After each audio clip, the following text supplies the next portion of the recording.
Sometimes the only words you can say to your team is, let's just keep grinding. That was the message from Tanner O'Neill last night.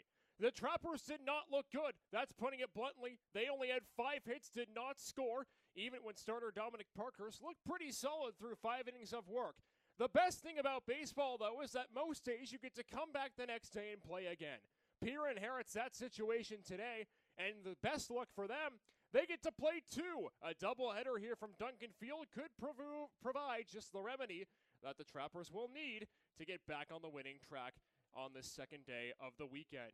Well, we talked about yesterday how sometimes it can be so difficult as a hitter to be able to find any sort of gap in the outfield because of how far the wall is, but at the same time, it can be difficult as an outfielder to cover that much ground. Here's Grant Schmidt, the left fielder, swings and hits one high and deep to right center field. That ball's over the head of Grossman, and it gets out of here for a home run. Holy tamale, Grant Schmidt on the first pitch of his at-bat demolishes one over Duncan Field's center field wall, and the vaunted stadium, known for not allowing home runs, has just given up one to Grant Schmidt. Grant Schmidt in left field today, 6'3", 205 pounds, in a Cloud County Community College. Righty on righty, the 0-1 from Brewer. A swing and another high fly ball, deep left field. Bullfin on his horse. This one is gone again. 2 homers for Grant Schmidt. This one more devastating than the first. And the Hastings left fielder has made it 8-0. Sodbusters clearing the bases with a grand slam. So Ryan McLaren might be content to let Kisak only go a couple innings, trusting that his offense will keep the lead. And then his bullpen will shut down Pierre hitting. 1-2 from Brewer. A swing, another base hit in the center field over the head of Herrera. Around third, trying to race for a home is Anderson as it's misplayed by Grossman. That will allow Anderson to come home easily. The 9th run touches the plate for the Hastings Sodbusters in this game today, and they now have nearly a dozen on the board as Ryan McDonald joins the parade of hits. He has a single and an RBI, and Hastings continues the barrage. As crazy as this might sound, a walk might actually be the best thing you can do to Grant Schmidt right now. The only other player I ever remember thinking that about was Barry Bonds back when he was a tall giant with the Giants. 1-1 pitch to Schmidt as a swing and another high fly ball in the left center field. Are you kidding me? This one is off the wall in left center field. 1 run scores, 1 run, another behind him. That's 2 in. The man on first, Derek Bornmeyer, races into third. And my goodness gracious, Grant Schmidt almost had another home run. He gets into second with a stand-up double, and this man cannot be stopped today for the Hastings Sodbusters. And the rain now falling even harder, and that's going to stop play. The home plate umpire motioning to the teams to come into the dugout as we are quickly getting a bunch of precipitation here from Duncan Field. Trappers pitching in 2019, an ERA of 7.65. These two teams came into the EL today tied for earned runs given up at 126. That was 7th in the EL. The 2-1 pitch is smoked out to left field. That evades the diving glove of Nick Grossman. It's a base hit for Anderson. Carlos Pinheiro races into third. He takes 180 feet. And so Wyatt Anderson continues this onslaught by Hastings. It'll put runners on the corners with 2 men out in the inning. Ellison, one of the greatest mentors on this Trapper team, a calm, cool-headed guy, and never complains about a single thing. 1-0 pitch, down low, ball 2. And that's a great mentality to have, especially when you're struggling at the plate, as Ellison has been doing so far.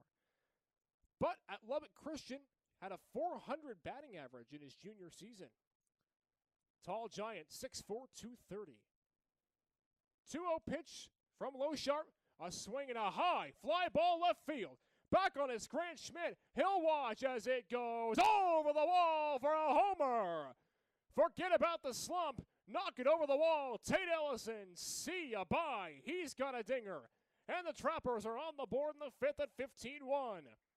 How about that if you're Tate Ellison, as the fans here at Duncan Field tip their cap to the first baseman. And that has got to be a massive weight lifted off of the shoulders of the first baseman as he pucks one way over the 405 sign in left center field. Phelps moving from the 4 to the 2 hole today. Him and Nick Altermat essentially exchanging positions. Alti in the cleanup spot on this Saturday evening. 1-0 pitch, a swing and a base hit left field side. That's going to score Bolofin. It's an RBI single for Zane Phelps, and Pierre's got a 2 spot here in the 5th. Deuce is wild now. Man gone in the inning for the Pierre Trappers. Altermat trying to get the Ducks in the pond home. The 2-2 pitch, a swing and a hard ground ball to the shortstop. Cassis gets through its legs, does Cassis. Scoring is Phelps. Coming into home after nearly tripping over his shoestrings was Grossman, but he safely touches paradise. It's an error on the shortstop Cassis, and the Trappers benefit with 2 runs. Nick Altermat, who was vigorously upset a couple pitches ago on the strike calls, is able to fend things off, get the error on the shortstop Cassis as that ball went right through the 5-hole. And don't look now, but Pierre has 4 runs in the inning. It's 15-4. On third is Nick Altermat. On first is Max Modeste. We are working on 2 hours of game time in game number 1. Payoff pitch on the way. A swing, a fly ball, shallow right field. Under it's Anderson and Carlos Pinheiro, and that ball is going to get caught by Pinheiro on a dive in right field. Altermat was tagging up at third. He's able to scurry home and score. But what a catch by Carlos Pinheiro in shallow right field. Sodbusters will check to third to make sure Altermat didn't leave early. He didn't. And so it's a sac fly for Nico Piazza, but he nearly had a base hit and had it robbed away by the left-handed glove of Pinheiro. Alec Lee trying to shut the door here with his team up 18-7. The right-hander gets the sign from Ryan McDonald. Comes set at the waist. From the stretch, he delivers the 1-2 pitch. A swing and a towering drive into right field. Under it's Pinheiro. Hill can't make the catch in game 1's in the books.